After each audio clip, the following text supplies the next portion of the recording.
Hello mga kabarangay, so pangalawang balik na po natin sa bahay ni Nanay Piladja. Kasama na po natin ang ating Women's Day sa si Ma'am Dakutanan. Kailangan pa yung ID ko? Po? Kailangan pa yung ID ko? Hindi po, interviewin po kayo. Hello po, magandang umaga. Umaga po. Ako sa PNP po dyan po sa... Gusto niya po ako kayo na isang sinilang. Ay, meron po ba? Ay, Okay lang. ha? Kaya? Kaya. Matibay pa siya at the age of 71. Parang hindi siya 71, ma'am. Ano lang po? Ha? Meeting friends na ako sa Ano po? May diferensya na po. Magsi-71 kayo. So, ibig sabihin, matibay pa talagang tuhod nyo. Malaki naman po kasi ng ano. Oo. Dito lang po. Kayo po maupo. Ay, Sige. ganun. Pwede naman ako dyan. Ikaw dito. Siguro matibay yung tuhod nyo dahil nga sa araw-araw sa lakad-lakad niya na naglalako po siya ng talbos ng kamute. Nagkukuha pa nga ako dyan sa ipayo eh. Mm-mm. Kila ano yung hindi ata yun eh. Buong pangalan po. Pwede mo yung Pangalan niyo po. ID ko na lang. Pakita mo yung ID niyo, yung yung senior citizen po. Medyo ano kasi maano kasi ako.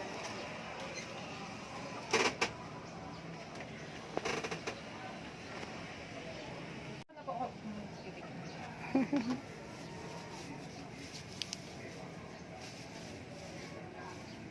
Pelagia.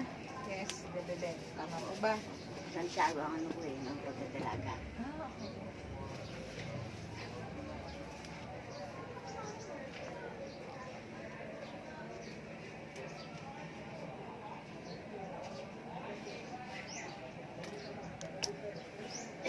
Nay ha, so ako po si PSMS Maria Dakutanan po ng Ikawayan PNP. So ako po ay nasa Police Community Relations. So since ngayon po ay tayo po ay nagdiriwang ng National Women's Month. Okay po. So magkakaroon po kasi kami ng Share a Day na doon po sa mga senior citizens na mga less fortunate. So, kayo po ba ay willing po na makasama, pumunta po sa Malolos? May sasakyan naman po tayo. Medyo tanga-tanga po. Ay, hindi po. May mag-aalalay po sa inyo. Sama po ako ate, samahan kita.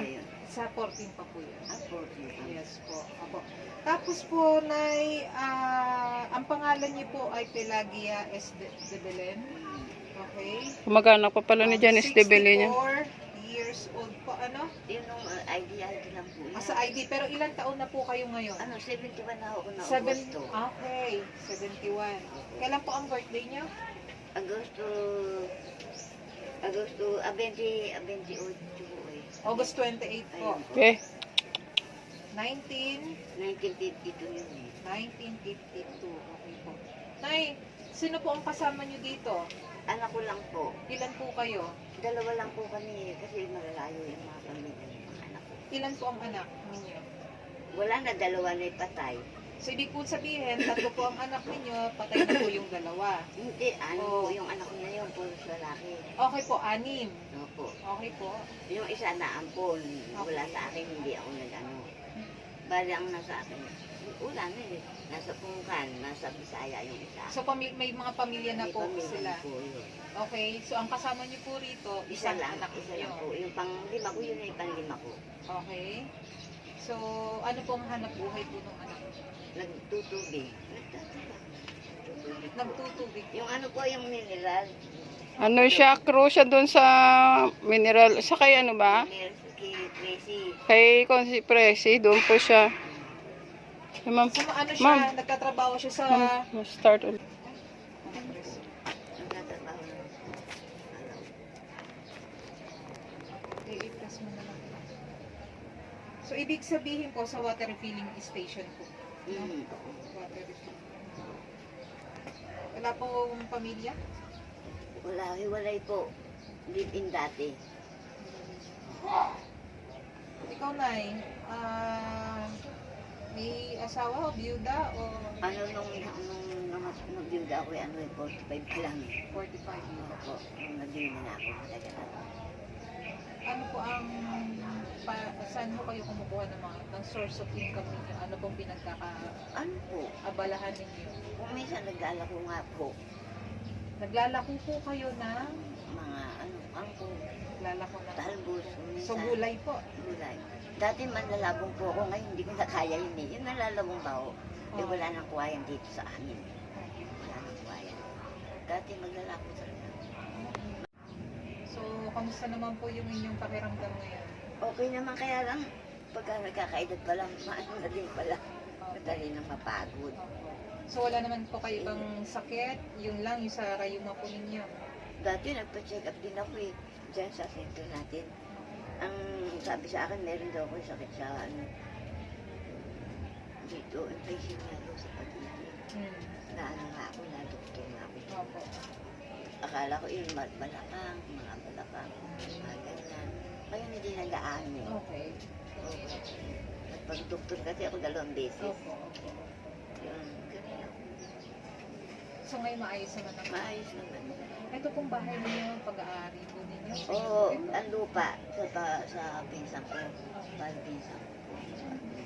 So, nakikitira po kayo, nakikigamit po kayo ng Yun lupa? po, nakikigamit. Kung minsan binibigyan ka naman namin. Opo. Yan ang nagkakitira. Okay po. 5,000. Ilang taon na po kayo nakatira dito? Eh, tiga rito po ako dyan sa ano eh, sa may... So, dito na po talaga kayo? Talaga po ako tiga rito. Okay. Eh, kasi mahirap lang kasi nanay ko eh. Opo. Tsaka medyo para bang isip ko kaso Nakapag-aral po ba? Hindi din nakapag-aral. kasi bulak-bulok naman. Opo. Sige, okay lang po yan. So, ganito po ha. Nagpapasalamat po ako kay Ate Ami sa inyo pong Yun ang barangay pala namin. Barangay Bausi, no? Oo, Na ayun. kayo po yung kanyang napili. Ay, Opo. At yun nga po, gaya po ng nabanggit ko, magkakaroon po kasi kami ng activity regarding po doon sa Share a Day na kayo po ay mabiyayaan po. gusto po sasama lang sa Malolo. Yes. Sa 14, anong oras po yun? Kakausapin ko po si Ayun Ate nga Ami po. regarding po. Opo. Okay, Nay. So, ano po hanggang dito na lang ang ating... Opo. Opo, kayo po yung aming napili. Sige po. Okay po, sige po. Marami po ba kami? Marami po kami pupunta doon. Iba-iba pong bayan. Sige, siguro. Makikilala niyo po. Opo. Sige po, marami pong salamat. Wala po. Hindi po ako nakapag-aaral. Sige po, nanay. Salamat. Picture tayo. Sige.